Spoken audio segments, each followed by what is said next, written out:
દર્શક મિત્રો, જી ન્યૂઝ ગુજરાતીમાં આપનું હાર્દિક સ્વાગત છે. બાજવા ગામ પંચાયતના સદસ્યો દ્વારા છેલ્લા 5 વર્ષથી અરજી આપી હોવા છતાં ચૂંટાયેલા પ્રતિનિધિના જનતાના કામ થતા નથી. જે જગ્યાએ કામ નથી કરવાના ત્યાં કામ કરે છે. પંચાયતની સામાન્ય સભાના સદસ્યો અને તલાટી મંત્રી દ્વારા બરોડા સેન્ટ્રલ શોપિંગ સેન્ટરમાં જ્યાં પંચાયતના ઠરાવ હોય ત્યાં તો કામ કેમ ચાલુ કર્યું? પંચાયતના સદસ્યોના કામ કરતા આ કોના ઇશારે કામ થાય છે? બાજવા ગામની જનતા કામ કેમ નથી થતા? બાજવા ગામના તલાટીને રજૂઆત કરી છતાં કામ બંધ કરવામાં આવ્યું નથી. આવનારા દિવસે જો જનતા કામ કરવામાં નહીં આવે તો પંચાયતની તાળાબંધી કરવામાં આવશે. ચૂંટાયેલા સભ્યો બાના બનાવે છે. અનુસંધાનમાં ટીડીઓ અને ડીડીઓને લેખિતમાં અરજી કરી રજૂઆત કરવામાં આવશે અને ગાંધી સીધા માર્ગે આંદોલન કરવામાં આવશે અને જનતા સાથે રાખીને વિરોધ કરવામાં આવશે.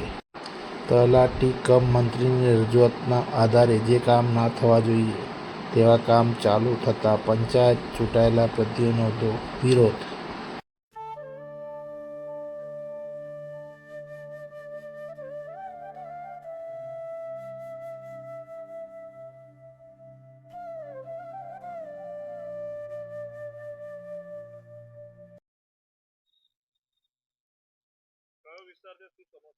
આ બાજવા ગામ છે અને વડોદરા જિલ્લાનું આ બાજવા ગામ છે અને આ ગામની અંદર છેલ્લા 5 વર્ષથી ચૂંટાયેલા પ્રતિનિધિઓએ જે અરજી આપેલી છે એ અરજીનો નિકાલ અત્યાર સુધી નથી થયો.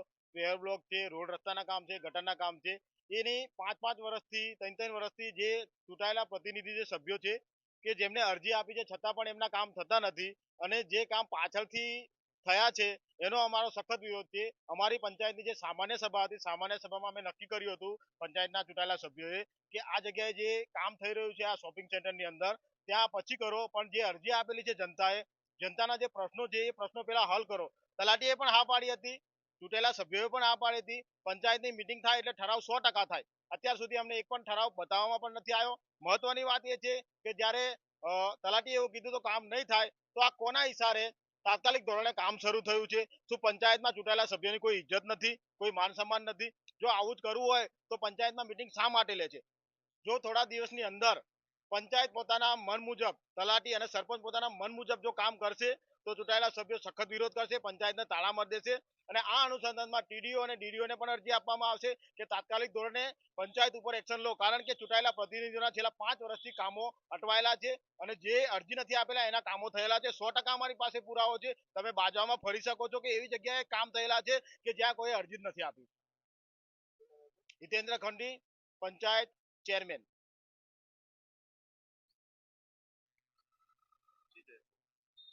આજ રોજ તમે જોઈ રહ્યા છો એ પ્રમાણે પાછળ કામગીરી ચાલુ રહી છે, પેવર બ્લોકની કામગીરી ચાલુ છે. જનતાનું કામ થવું જોઈએ, કારણ કે ચૂંટાયેલા પ્રતિનિધિ જનતાના કામ માટે જ આવે છે. વેરા જે બતાવે એનું પણ કામ થવું જોઈએ.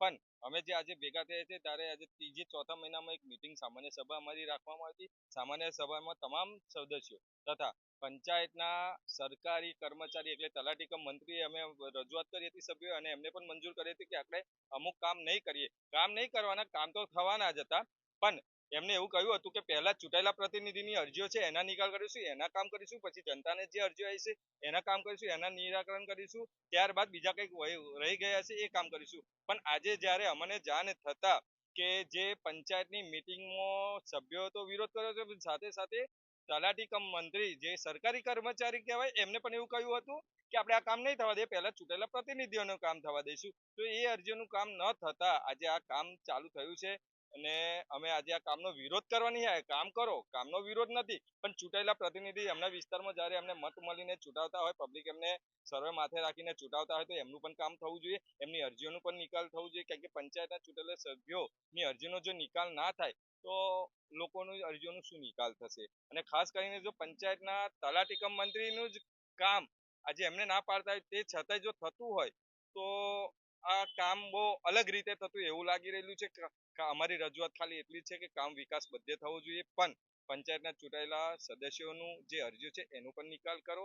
અને જો આ પંચાયતના ચૂંટાયેલા સદસ્યોની અરજીનો નિકાલ ટૂંક સમયમાં નહીં થાય તો અમે ગાંધીજીના માર્ગે પણ જઈશું, પંચાયતને તાળાબંધી કરીશું, તાળાબંધી કરીને અમે બહાર બેસીશું, બહાર બેસીને જાહેર ગામ સભા જેવું આયોજન કરીને ચૂંટાયેલા પ્રતિનિધિઓ અરજીઓનો નિકાલ કરીશું અને ગામના નાગરિકોની અરજીઓનું પણ નિકાલ કરીશું. અમે કહીશું કે જે ચૂંટાયા હોય એમની અરજીઓનું નિરાકરણ કરો. બસ અમારી એક જ માંગ છે, ચૂંટાયેલા પ્રતિનિધિઓની પંચાયતના સદસ્યોની અરજીઓનો નિકાલ કરો. જયેશ પટેલ, પંચાયત સભ્ય, બાજવા ગ્રામ પંચાયત.